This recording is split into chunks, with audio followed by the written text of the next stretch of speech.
Ah, well, hello, friends, and welcome back or to the channel. I'm Huntington, and today we're picking up where I left off because, funny story, I went through my SD card because I had been tired of running out of memory card space. So I went through a bunch of different things. I put a bunch of pictures and some movies of stuff onto my computer, and I actually found a couple of uh, things I didn't need on there.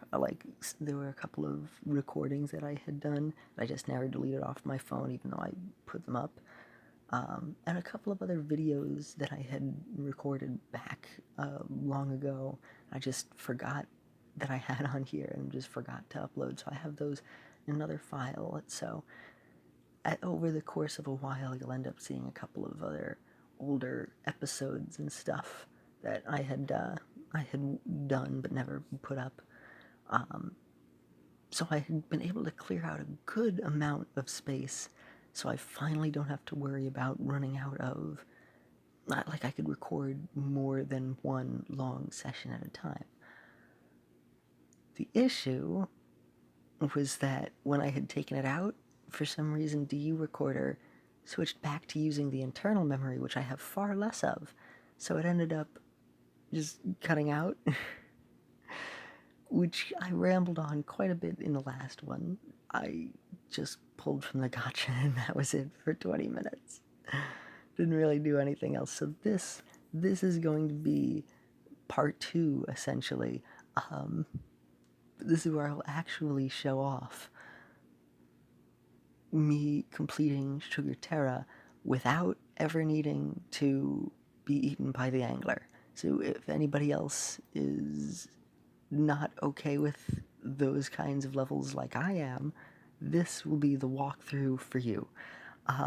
Before we do that, though, I had been holding on to these in my mailbox for a while because after completing the Wonder for Strawberry Cookie, I unlocked a bear jelly, and I don't know if it's a pink bear jelly or if it's for the frozen bear jelly, but I unlocked 2 more bonus skins for having my account linked to Jelly Pop for the Season 2 launch. So I wanted to save these. Yay!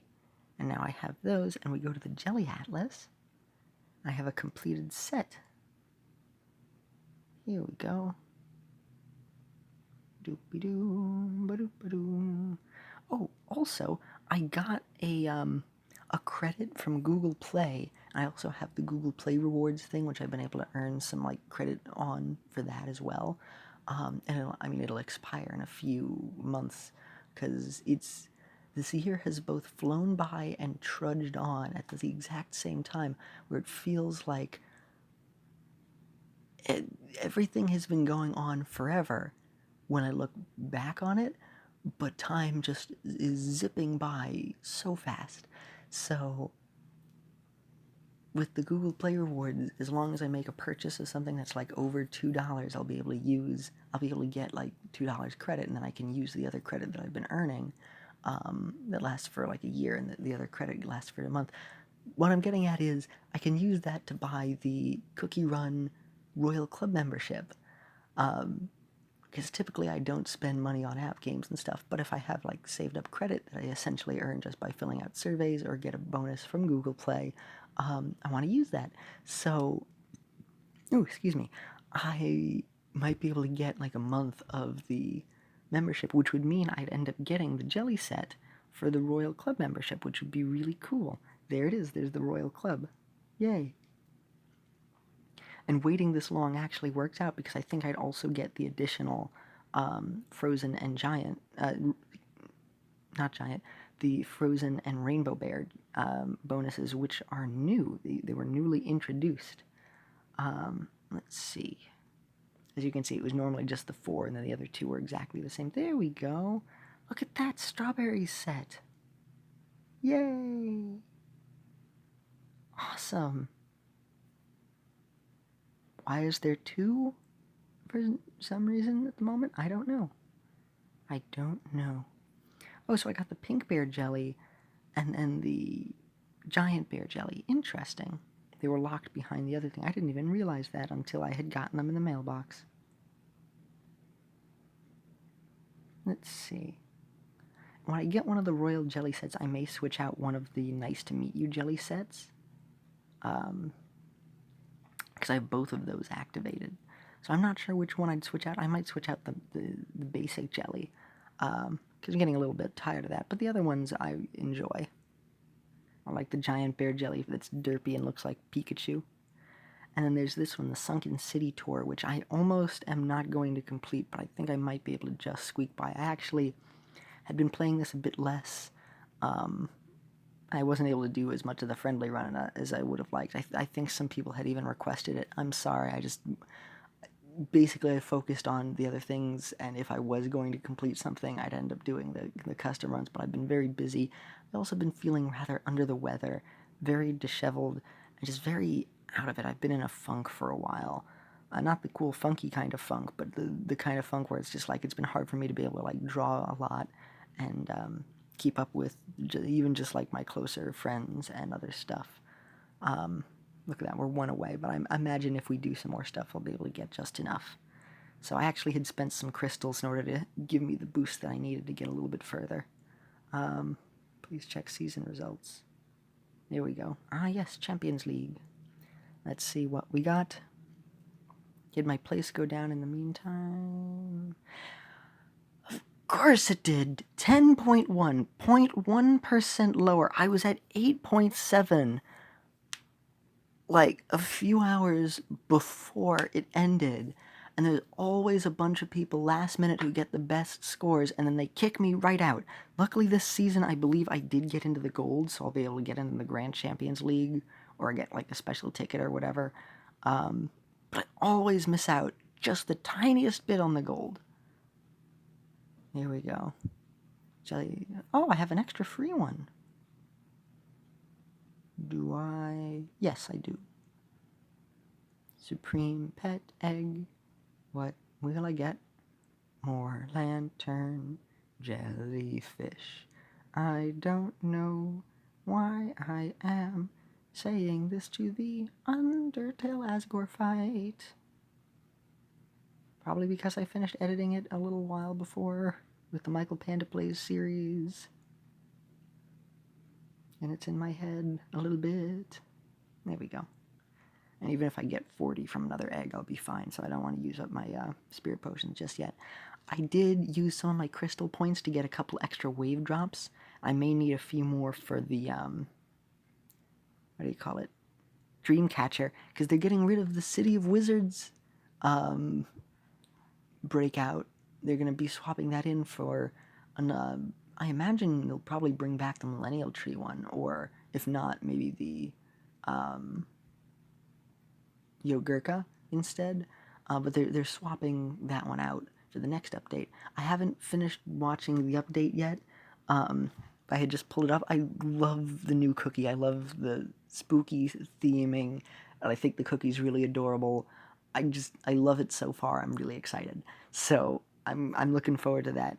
I think I can get one more free dream catcher, and then I would use crystals or something to get it. Get the last one, the crystal points over here. Yeah, this kind of thing. Actually, do I have enough at the moment for one more dream catcher? Yes, I do. Alright, I will use the mileage. So this way, when I get it in Breakout, that'll be the last one. Oh, I should have watched the animation. Oh well, I'm used to just pressing skip. Okay. So now I'll be caught up on the dream catchers. Alright. Now that enough time has been wasted, how much of your time have I wasted? It's been 10 minutes? How do I prattle on this long? How do I do it? How do I do it? How? Alright, so since I'm not going to be pulling from that rare one again, I'm going to just directly buy the Luminous Coral costume. Wait. No. If they have the thing that's 50% off all the time, excuse me, let me clarify that. When they have the special treasure draw on sale, it's always 50% off, unlike the treasure chests, which are always like 10% off. There's no chance for it to be any lower. So whenever you see the discount, aka when you see it at 50%, always buy that with with these, unless of course like once you're later into the game. These are not as important. The jelly costumes, when the light spheres are important, those are again for like playing later into the game. I don't think there's any other way to get Pirate's costume, and if you really like Sea Fairy Cookie, then you might want to save up a while to get those light spheres for her. Otherwise, some of these you can just earn for free from getting a lot of points for breakout rewards each week, or every set time frame.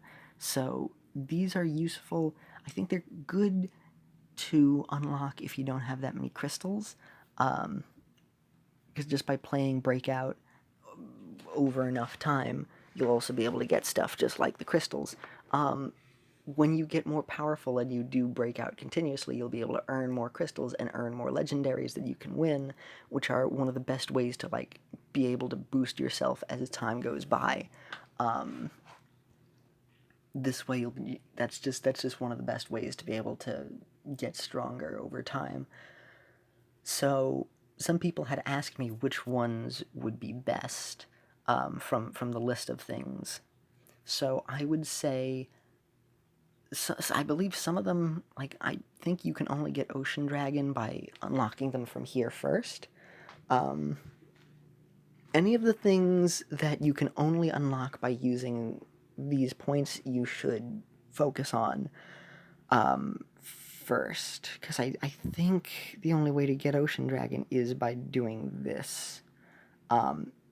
And then you can earn them with points afterwards, because some of them, like, until you unlock Wave Drop from the breakout rewards, you can't actually use, like, you can't draw using your extra accumulated points for more Wave Drops until they're unlocked. So focus on ones that you don't have or aren't being offered in breakout because you don't know how long it'll take before they come back. Like Millennial Tree Cookie, who hasn't been around for a little while, so I imagine it's a bit harder to get. Don't know if he'll get a buff. Again, I haven't watched the update, even though I know it's out. But for whatever they end up doing, go for the ones that aren't listed in the breakout rewards, because those will be a little while. And then try and get one of each of the things that you don't have, because that'll make it a lot easier just by having them unlocked. It unlocks more stuff overall, and then you can focus on leveling them up. And then, as of the moment, if you're going to try and level up any of these specifically, I would recommend Sea Fairy because she was just recently buffed, so she's stronger than Fire Spirit. And Dark Enchantress has always been the worst cookie, even when she was introduced. She's just marginally better than Ginger Brave, honestly. And Ginger Bright. In fact, even Strawberry and the Running Man, the Vanilla Ice, Sonic the Hedgehog, Skater Cookie, he has his upsides, because like the whole thing about Dark Enchantress is that she has incredibly low health, but when her ability activates from any obstacles that you find, she can destroy and then sap energy from. The thing is, she has such a low energy to begin with, and like due to how often the ability activates, you don't get very much. And the points that you get from her are not very good. Her treasure is better than she is, honestly. And it's especially bad when she initially activates, and like all of those extra points you get when you're already at nearly full health, like it keeps you at full health, which is good, but then it starts draining, and then it's just... Then if you get into an area where there aren't too many obstacles, or if you miss an obstacle to really like hope that it gets it, like it doesn't restore very much. So she ends up not being very useful.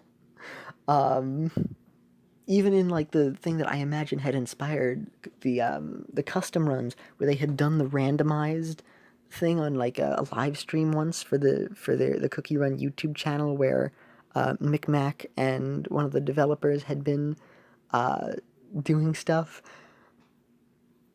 Like I believe one of them had gotten like Dark Enchantress, which is just the worst the worst pull that you could have gotten.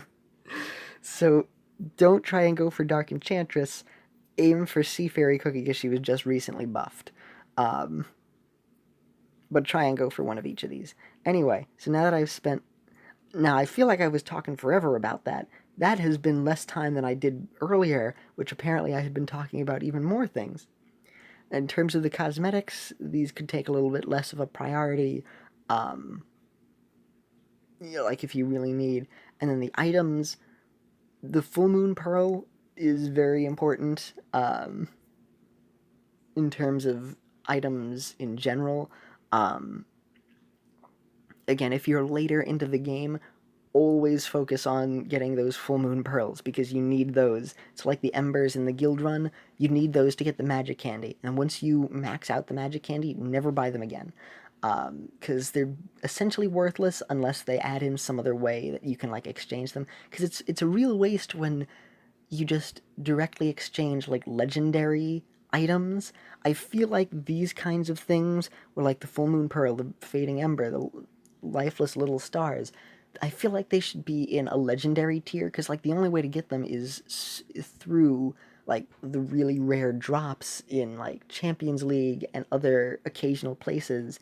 They're rare even in the rare drop categories. So like it's so hard to get those, and you can exchange them for other stuff that's just A tier. And it's like if there's no like I've been saving on. I've been holding on to all of those in case they do something with them in the future, because like I would hope that they would be exchanged for far more than what they're normally worth now because they're so hard to get and there's no other way to get them.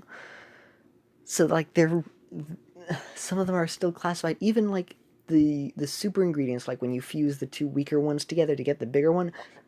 Excuse me, for the S tier, even the S tier stuff is just like, oh, okay, well that's a nice chunk, but it's not nearly worth it compared to how much goes into getting the items. So like the little star that you need for, I almost called her Wind Waker cookie. That was a combination of Wind Archer and then waking the wake up cookie, the moonlight. That's it. Like moonlight and even wind archers, where I have like the top ingredient thing that you need for the magic candy. First off, I can't give that to anybody who could really use it, even though I have extras. And if I were to exchange it, it's kind of a waste because it's so rare and you don't get that much for it once it becomes useless. Because even the other ingredients from the cookies, like you can exchange those and you get a reasonable chunk back. In terms of like exchanging them, they're more expensive to get and it'll cost you a lot of crystals and or magic powder. Which, another pro tip, try and focus on utilizing magic powder to get the cookie ingredients. Don't give up on magic powder. It is not worthless. It is very, very useful. And also, if you want magic candy stuff, the trials are the main way. And especially if you do the trials during the event period where you'll get a bonus of like 30 extra of the things that you need. No, not like 37, I think. Because it's like 5, then 7, then 10, then 15. Unless I'm missing some interval. Because if you get, I forget if you get 3 at some point. Shoot. I should know this with how much I play this game. But essentially you get a whole lot of those. And then sometimes when you play events, just like the, what do you call it? Like this game board, the Sunken City Tour, if you're lucky, you can also win some of her ingredients on the board as well, which are actually more valuable than getting the magic powder itself. So don't underestimate the power of the magic powder. They're very useful. And be careful when converting ingredients. You don't want to convert something for magic candy that you can't use, because even if you want to upgrade one specific cookie and you'd have a bunch of ingredients for another cookie that it's like, well, I don't really use them too much, but I have a whole bunch of their magic candy ingredients. I could upgrade their magic candy, or I could sell all of it for another cookie that I have. It's not worth it. Boost the cookie that you don't use as much, because you never know when the cookie will end up getting a buff, and you never know if it'll be more useful in the future. Like, the only times you should sell any of those cookie ingredients are when, like, you've maxed out their magic candy and you can't use them anymore. Info lecture concluded. So, over here, these are the first 3 that I have set up that are going to be the ones to give us maximum points for this Sugerteara thing. 20 minutes in and we're actually going to get to the walkthrough.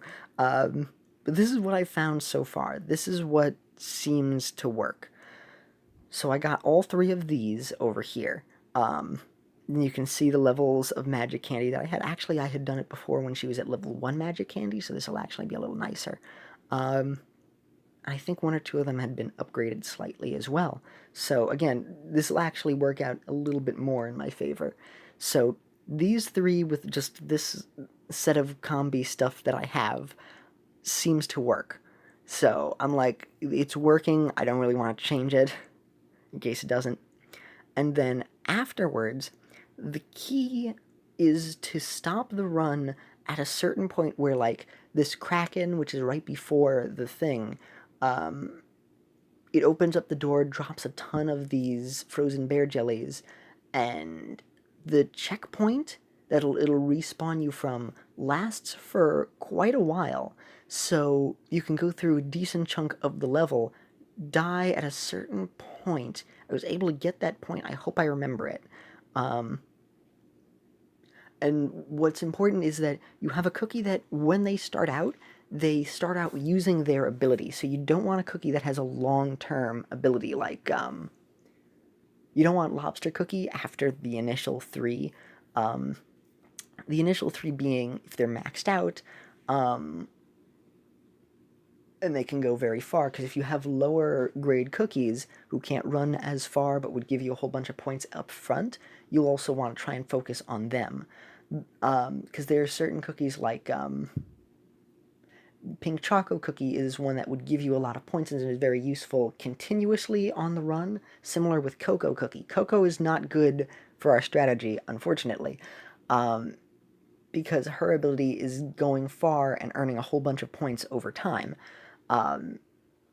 What you want is a burst of points up front, and then other cookies who, like, don't do as much and then give you bursts over time. And what you want to do is you want that burst of points, then quit, and then you want to switch to the next cookie who will then give you another burst of points, which is not good if you want a lot of points over time, because you don't really get anywhere in the area. But this is extremely useful if you don't want to go far, but you want a few more points. This can end up getting you, like, doing this is what allowed me to get over the threshold, because I was very, very close with the other 3 cookies, because you need, like, 1,000,000 or so, and I was able to get, like, 900,000, and then doing this method was able to get me, like, the last little bit that I needed. Just as a rough estimate, it's not exact.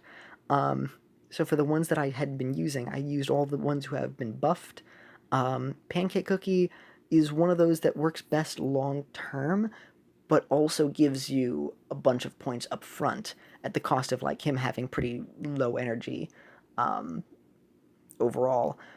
So since these had been buffed, I had been using these specifically, but you can swap them out with whatever other cookies give a buff that also give a bunch of points or activate a certain mode that gives a lot of points up front. Oh, this is the wrong set. This is the set that I did before.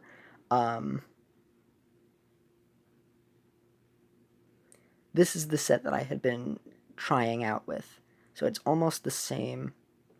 But I changed these at the end. And I also think I want to change out Moonlight to one who's a little bit stronger, who will give a burst of points.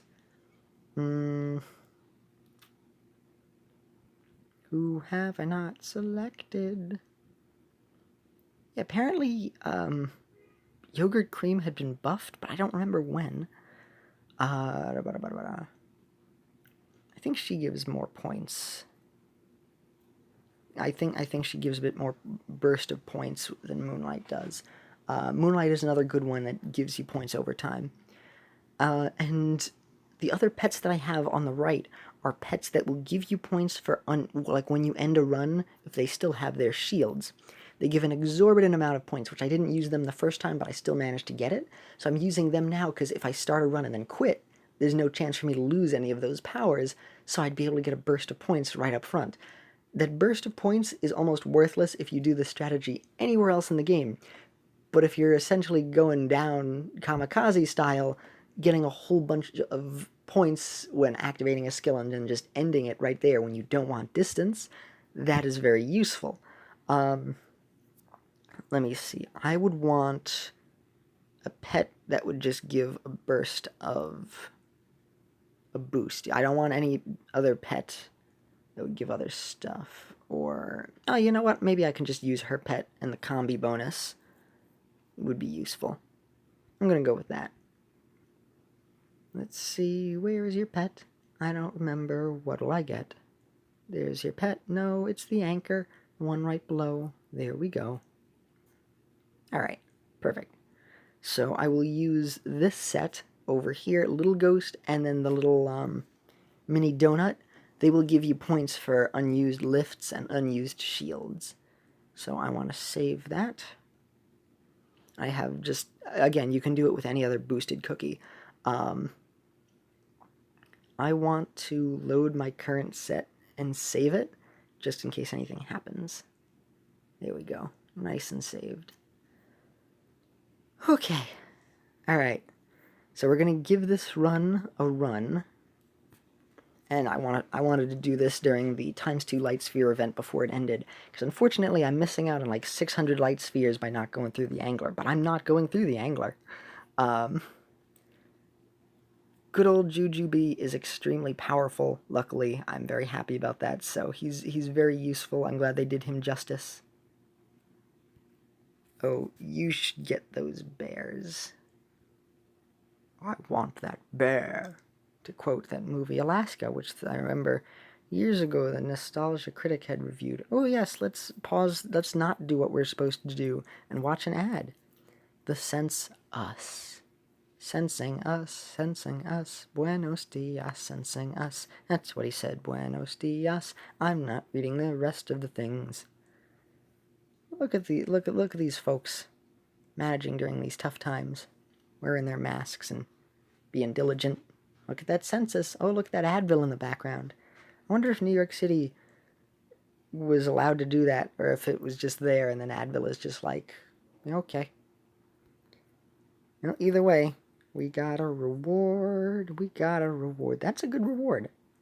Much better than coins, which I do not need at this point. I have more than enough coins. I have 87 million, coins. I'm nearly at 90 million coins. So let's proceed, shall we? Once warriors do not speak twice, except for all the times that I say this thing over and over again due to my limited phrases. Oh yeah, and you can see Seafary's Tower in the background. Yay! I like this. I like how this area starts. I think the background is pretty cool. I missed the other two. I give up. I mean, all the points are important. I jumped over some more of those bear jellies. We're right at the start.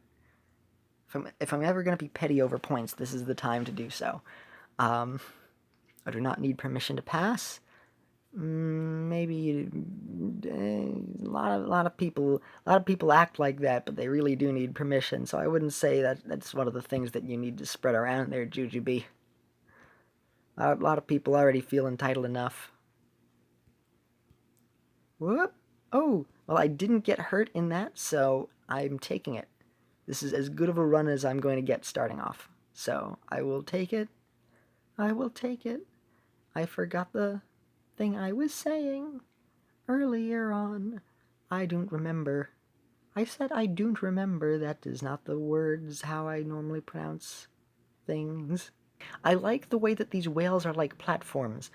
I didn't even realize that they were whales sometimes when playing this. It's just like, oh, right, these are whales, which I am not a big fan of whales. Whales scare me ever since I was, like, little. Um, which, funny enough, in terms of my fear, I had watched Finding Nemo in theaters, and it was right before I had my fear. So the first time I had watched Finding Nemo, I had been okay with, like, the whale scene, and it wasn't until, like, every subsequent viewing of Finding Nemo, in addition to me being older and older, that the movie would give me more anxiety and be way scarier and way more stressful. Like, every time I got older, instead of, like, the first time I watched it, it was like, oh wow, stuff is happening. This is interesting. They're going through these areas. Meanwhile, as I am older now, it's just like, oh my gosh, oh no, no, no. This whole movie it's so painful to watch, which is also what makes it so cathartic at the end when they're okay. But, like, I can't watch Finding Nemo anymore. I just can't.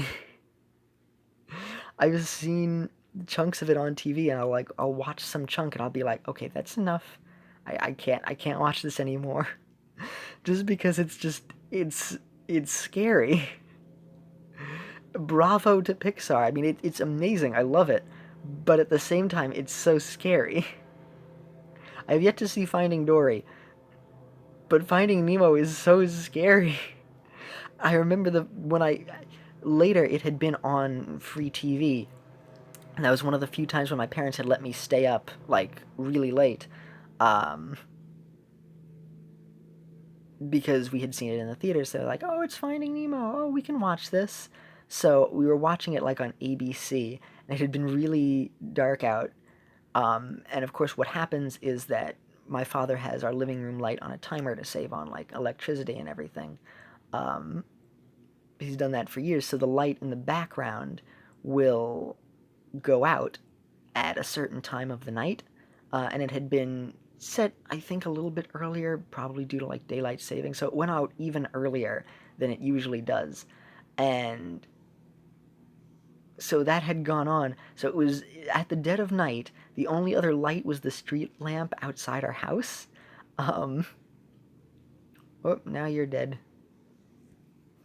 So it was that and the light of the TV, and it was late at night, and then it had gotten to the whale scene, and this was after I had gotten my fear, and then like it took a slow burn for it to sink in, where it was like, wait a minute, wait a minute, wait just a minute here. I don't like where this is going. I saw this in the theater. I know it's happening next. Hold on a minute, and I had seen it, and it was so much worse than not only had I what I had seen it at the time in the theater, but because of my fear, but also the scene was also.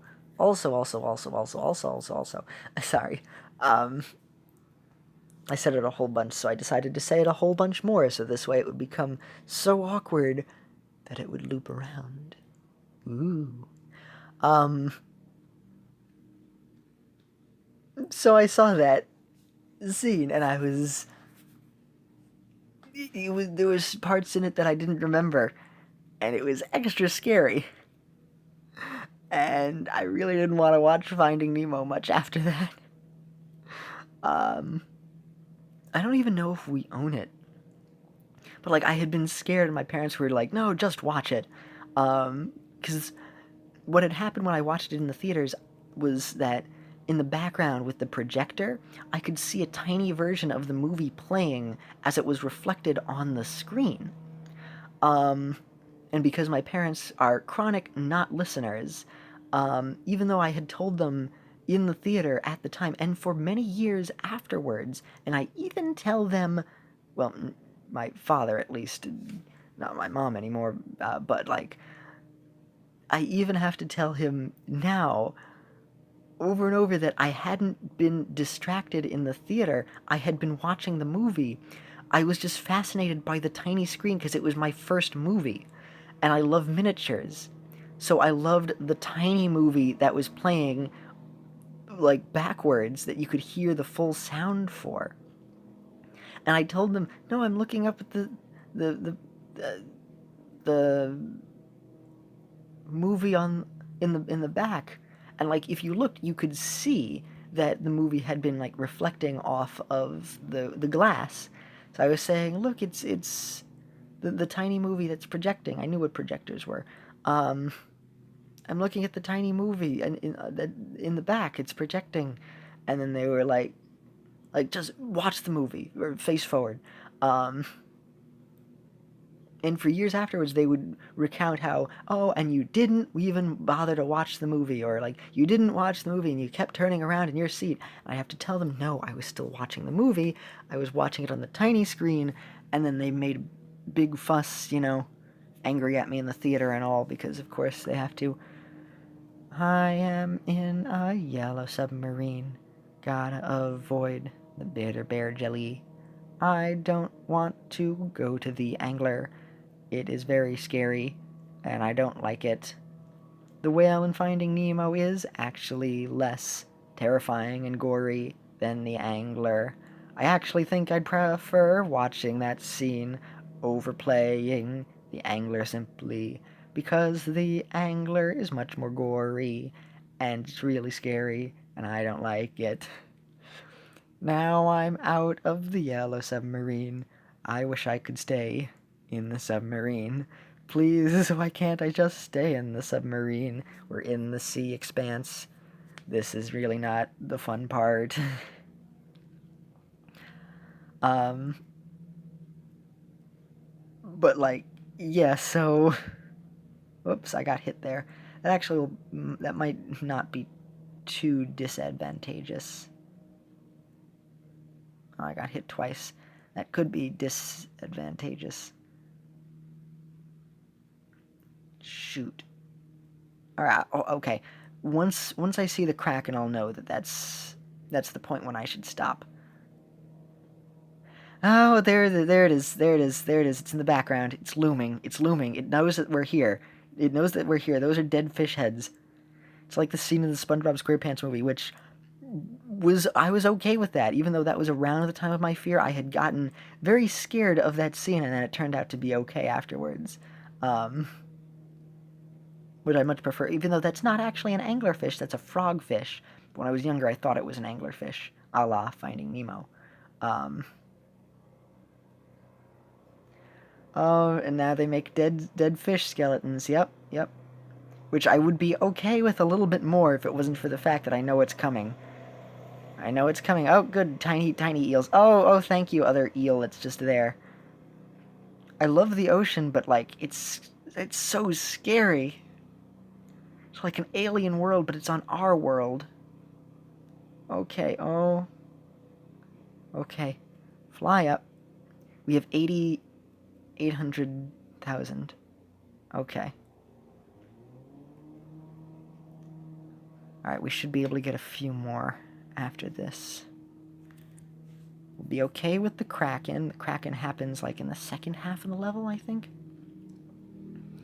Whatever other story I had been talking about before, I apologize if I just go off. Oh, now she's frozen solid.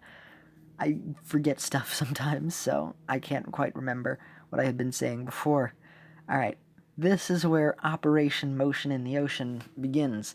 Excuse me, no motion in the ocean, rather. Yep, the angler's right on our right. Yep, we don't want to go there. I don't want to go there. Some people might want to go there. Some people who are not bothered by it and or enjoy it. Or are like, yeah, it's fine. Really indifferent. But not me. No. Jabu Jabu was also very traumatizing as a kid, especially because like my parents would find nothing wrong with it, and like even though my father would forbid me from seeing certain things that he thought would be scary, they would also force me to watch things that I was actually scared of relating to this kind of stuff, because they were dumb, my mom included. But like with my father, like I wasn't allowed to watch The Wizard of Oz because he deemed the flying monkey scene too scary because he was scared of it as a kid, which is the go-to thing that we go to when it's like him just being ridiculous, because it didn't scare me. And funny enough, as it turns out, my school had played The Wizard of Oz, or was going to. Like, they used to play movies at lunch, and they were going to play The Wizard of Oz, and I said, "Oh, I'm not allowed to watch The Wizard of Oz," which they thought was ridiculous. But I told them, no, we can't watch The Wizard of Oz, which kids were not happy because they had to turn off. I think they turned off the movie for a while, and then I had to show something else. But like, because they had put in like a videotape, because back then we had the VHS tapes when they would put on movies during lunch. It would be annoying because they would put on the movie. A lot of the time they wouldn't finish the movie, so we'd watch it for like 20 minutes at a time, because that was roughly lunch, 20, 25 minutes, sometimes 30, depending on however long lunch would be and also when it would start up. Sometimes kids would bring in movies, and like, sometimes they'd start the movie and then not finish it, or they would rewind it back from the beginning, and then we'd watch like the beginning of a certain movie. I remember Pokemon 3, I believe, with Entei, they had playing, and that one we just never got to the ending. They would just keep replaying the first part over and over and over again, and then eventually we got to finish it. And then they did it again. So there was like a quarter of a school year where we just kept repeatedly not finishing Pokemon 3. And then I wanted to watch it, like from beginning to end, like in full. Because also what would happen is everybody would be loud, and you also couldn't really watch the movie. So like it would just be the movie, the image of the movie. So I had wanted to hear the sound, so we got it on Netflix, and I was able to finally understand what was going on in the movie, because we couldn't hear of the sound because the movie was low and the kids were loud. And if the movie was turned up, the kids were louder. So we would never be able to watch it. But I remember The Wizard of Oz had been one of the movies that was on, and like the only scene that had briefly played before I said I'm not allowed to watch The Wizard of Oz was the flying monkey scene, and it had no effect on me in the slightest, as of course truth can be stranger than fiction, and the world has a very funny sense of things happening, that out of all of the scenes that the movie had been stopped on when it was put in, and not rewound to, it was the flying monkey scene. And I had no issue with it at all, where like they're like going after everybody. Like, it had no bearing on me. And this is the thing that stopped us from watching The Wizard of Oz. At this point, I choose not to watch The Wizard of Oz from beginning to end, simply because, like, I want to keep up the tradition. I know everything that basically happens in the movie. At this point, it's so famous that I just learned it all through osmosis. So I'm keeping up my streak of knowing The Wizard of Oz without ever actually watching the entire full thing, because of just how stupid that was. Meanwhile, I had been forced to watch things that I was scared of.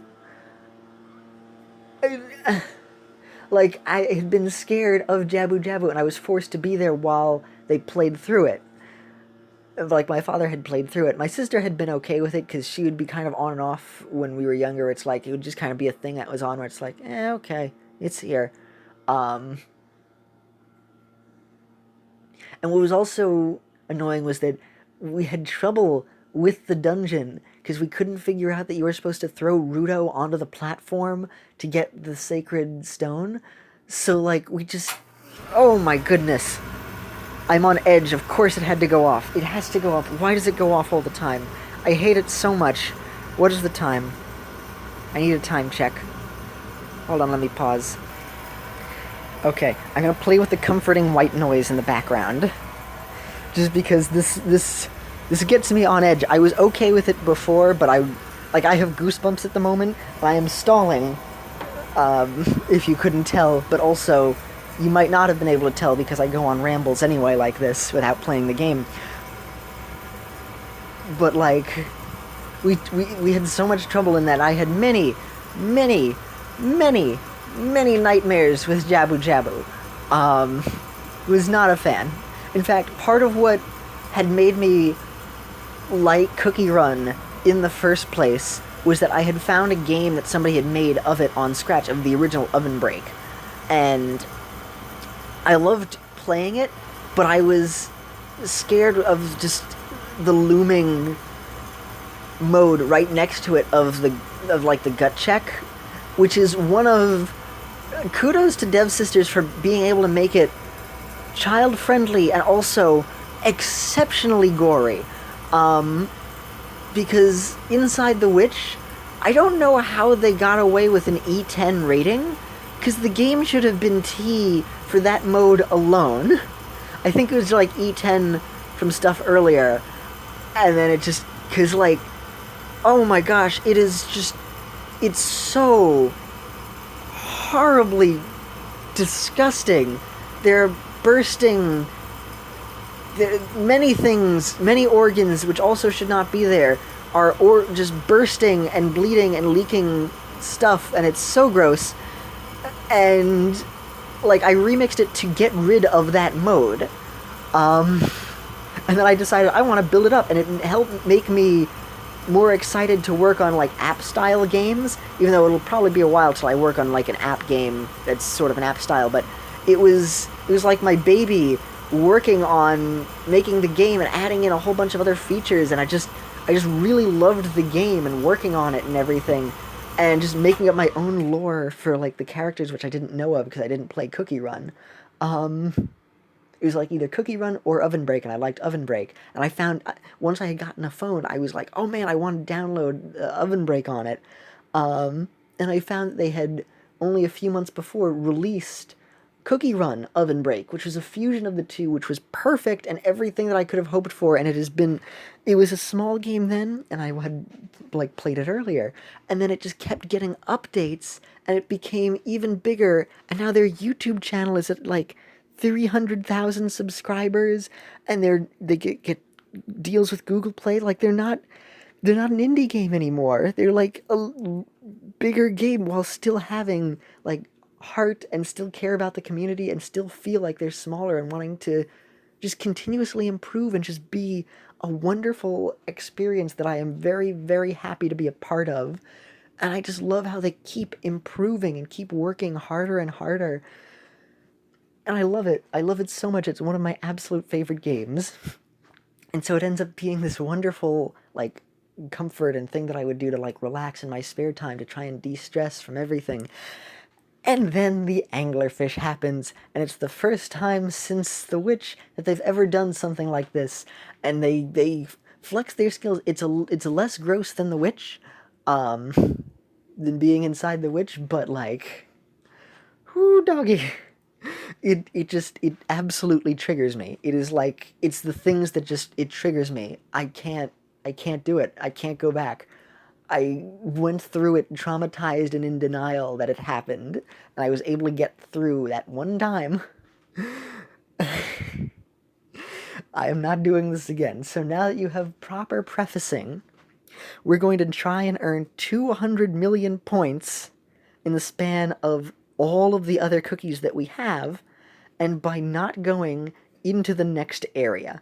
So with 3, 6, 7 more cookies, we have to earn enough points.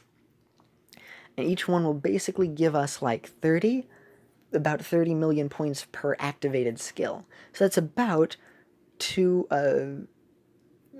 I believe it basically ends up totaling like 210 million.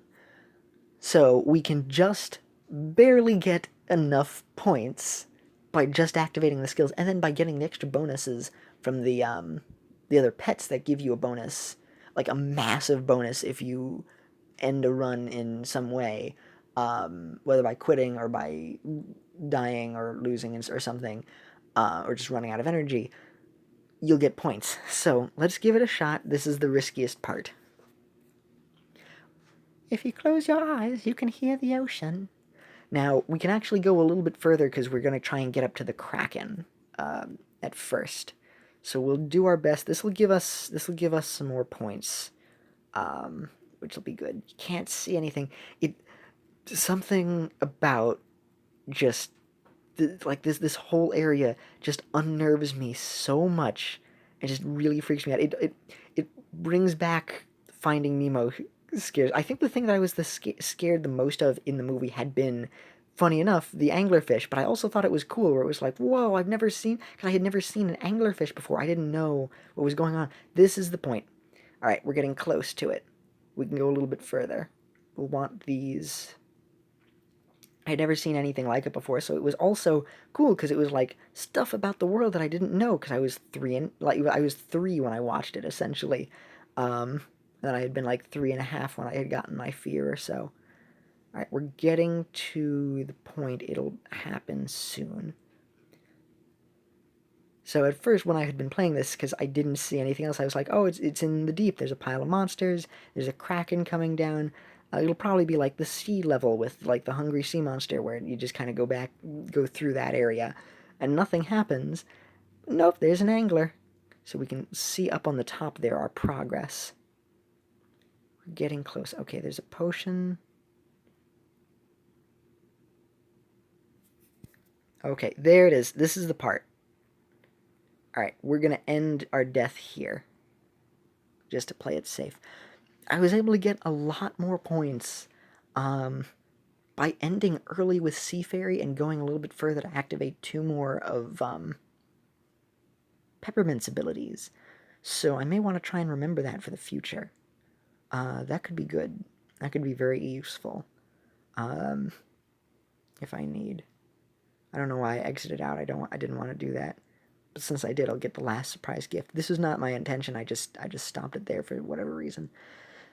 Man, a lot of ads for the census.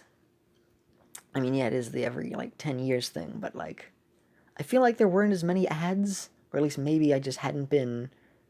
No, I'm pretty sure. You know, probably a combination of both. A combination of like seeing ads less on phones and YouTube and stuff for it, as well as just not being as aware of the census stuff going on probably contributed to it just feeling like it. They're really talking about it a lot more now, but really I think it's just an average incline, like a little bit more, but it just feels like it's even more. Come on, events. There we go. So I think we're able to get this for the Sunken City tour. Excuse me. I also haven't earned enough jellies in this area to know the rest, of the story. I think Mocha Eel turns out not to be evil. I think that's the case. Mocha Ray is very adorable. And, like, Lobster Cookie looked like he would be evil, and he turned out to be nice, and then Mocha Ray looks nice, but turns out to be evil, so I thought they were going to go with that, but it seems like it's not the case. Because I think Lobster Cookie is actually the bad one, but I'm not certain. Again, I haven't finished it. Which, oh, that reminds me. Map info. I think I got the story else off screen. I think we read the first one? I don't remember how far we've gotten, but let me read the story before we finish this up. Just because this place weirds me out. I need a break. I don't know why it feels both worse and better like this, because I guess when I'm playing it, I can also listen to something else, and like I can just be in more of a focused zone where it's like, okay, just do this and avoid it. Whereas here, it's like, oh yeah, that's right there. Gotta focus on not having that happen while also speaking. So it's, I don't know, it's sort of the balance or whatever. I'm sorry. Out of all the normal ramblings and stuff, this is a time where I actually kind of need to. Anyway, so Sorbet Shark Cookie, who, again, I don't know what the voice is, but my headcanon voice for him in shark form sounds like the air conditioner from the Brave Little Toaster. Everything's so shiny here. What is all this? Sugar crystals! No, wait, what was it? I forget the voice that I was using. Yeah, Sugar crystals, formed by the powers of the city's sacred treasure. My claw is also made of these crystals, a symbol of honor received for protecting my beloved city. That's so sad. Losing your claw must have been difficult. Although I believe lobsters lose their claws all the time and they can regrow them. It's a little harder to do, so they don't like doing it all the time, but they can. Like if a seagull is attacking them and they're like, oh, I don't think I could win this, they could drop their defense so that it's like, okay, well, the seagull gets a tiny bit of the crab meat and the rest of the crab gets to live and it runs away.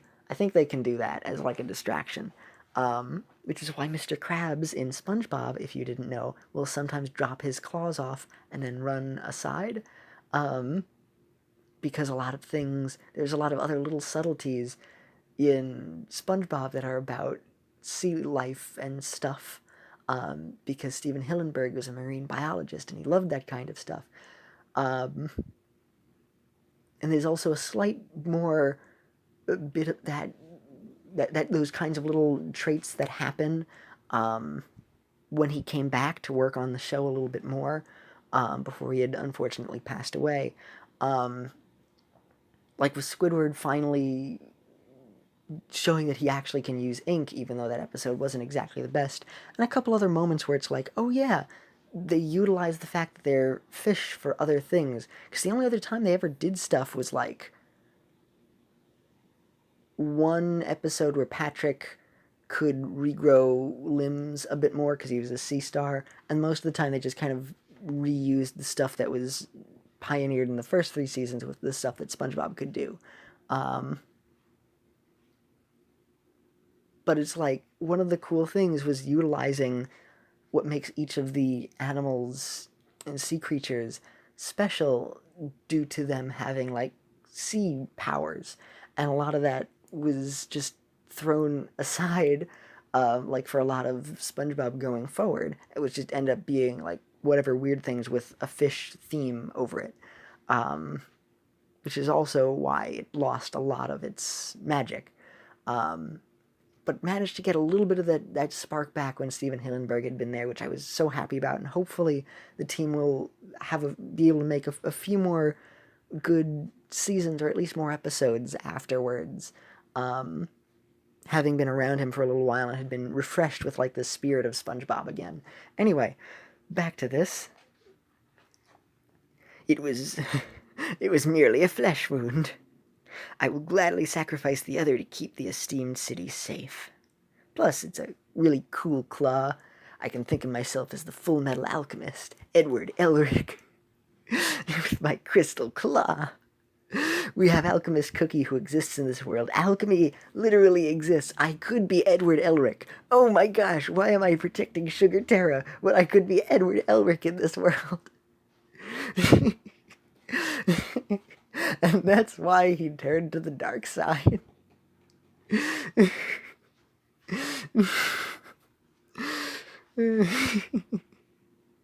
I had started watching Full Metal Alchemist like a few years ago. I only had restarted watching it recently with my sweetie, and it's been wonderful, and I've been enjoying it, and it's been great. It's my favorite. I will declare it as my favorite anime, which I knew it would be when I had started watching it. I was like, I love this already. But it is my favorite anime. And I can now definitively say that now that I've been watching more of it. Everything about it is just perfect. It's so perfect. I love it so much. It's a cool world. It's a world that you both would be okay with living in because you could just kind of have life somewhere else, but also could imagine like these insane battles and other things that could happen, like in Edward Elric's side. And also, what's cool is that he's remains awesome while also not being as strong as a whole lot of others in there, because he uses a lot of his like cunning and intelligence to either survive in a situation or get by when he can't with like brute strength. And it's really cool, and he uses a combination of strength and just being awesome and cunning to be able to avoid death. And of course, a lot of Deus Ex Machinas, because anime protagonist, so he has to survive. Um, but just what the anime does so well is that seeing them be hurt after a battle, it feels bad. You don't want to see them hurt, even if they'll be, you know that they'll be okay. You don't want to see it. And what's also so cool is that like anybody at any point in the anime could die permanently. They are okay with killing main characters, and they do such a cool job with that. And it's just like, oh man, it's so good, so good, so good. Anyway, back to the story. This place is really quiet here. It's like no one's really here. Indeed, the city has been abandoned. I am just protecting an empty city. Really, really wish I were Edward Elric right now. I'd die to protect a city with no one in it. But I could be performing awesome feats. Instead, I have to babysit you all. I don't resent that. Thank you. As I am baby. Here I am. Aaron, grab my hand. I loved that at the beginning of like when the Game Grumps were playing Heave Ho, and they would fall off the cliff and just go, Woo! Aaron, grab my hand. Whoops. Aaron, okay, let's try that again. Aaron, grab my hand. Whoop. All right, take mulligan. Harrigan. Aaron, grab my hand. It was great. Anyway, it's so beautiful. Why did everyone leave? It all happened because of the story of the Great Barnacle. We all lived in harmony until the Great Barnacle appeared, and everyone died. The end. The city's treasure, the sacred pearl, is said to have been made from the tears of the Celestials. You didn't really answer my question why everyone's gone. Aren't those the same Celestials who told you to help us? In a matter of speaking. The sacred pearl's radiance is what allows Sugerteara to grow and prosper, with no one in it. But as the pearl's powers waned, the city grew cold and froze. The other cookies fled in fear, or they died. And I didn't have anything else to eat, so they were delicious. Cannibalism happens under the ocean, and it's terrifying, but it's nature, which means that it must be beautiful, except it's not. Okay, TMI. Does this have something to do with the Tower of the Frozen Waves? I will reclaim the sacred pearl from Mocha Ray Cookie's grasp. Only then will the others return. But wait, if the pearl brings life and then the power went away and then Mocha Ray got to it, it's already losing its energy. So can you restore it or something? Oh well, I'll follow along with you because you apparently are okay with cannibalism. So like I ain't I have a magic conch. I'm a baby. I have underwater whale friends, but like you're scary. I'll side with you. I hope that happens soon. Good choice. Let us continue forward. We must continue to cooperate in order to defeat Mocha Ray. Hey, that pathway is really shiny. Let's wade over and see. Like Markiplier's friend Bob and Wade. As they play Uno. Oh, there they are in fish form. Are you attempting to plunder the crystals of Sugarteara? It's just one. That place looks dark. I'm getting scared. You and me both, Peppermint. Peppermint Patty. And don't worry, you got me here with ya. And lobster cookie, too. I think I just had something heavy and scary sounding. Luckily, I've been through this cutscene, so I know the angler doesn't come by at any point, but I really hope it doesn't show up at any point. I thought Sugerteara was abandoned. Dun dun dun. Look out, it's a monster. A lobster cookie. What is that thing? This is no longer, I can't do the voice of the air conditioner from Brave Little Toaster, so I'm just doing my own thing. A sea golem. These brutes only appear when the sacred pearl is in danger. From Mocha Ray. Absolutely only Mocha Ray is the one who's causing this. Yep. Their wanton aggression cannot be easily stopped, nor can their wontons. We must retreat. So I guess you're not really that strong after all. Don't test me. Okay. I know. It's a dead end. I'm gonna protect the child. We have no choice. Do you wish to engage in combat? Thrust. You should have no problem outrunning this lumbering creature. Lure it to my position, and I shall strike. Oh, so you really can destroy it. Yikes. Peppermint Cookie, go that way. I'll go this way.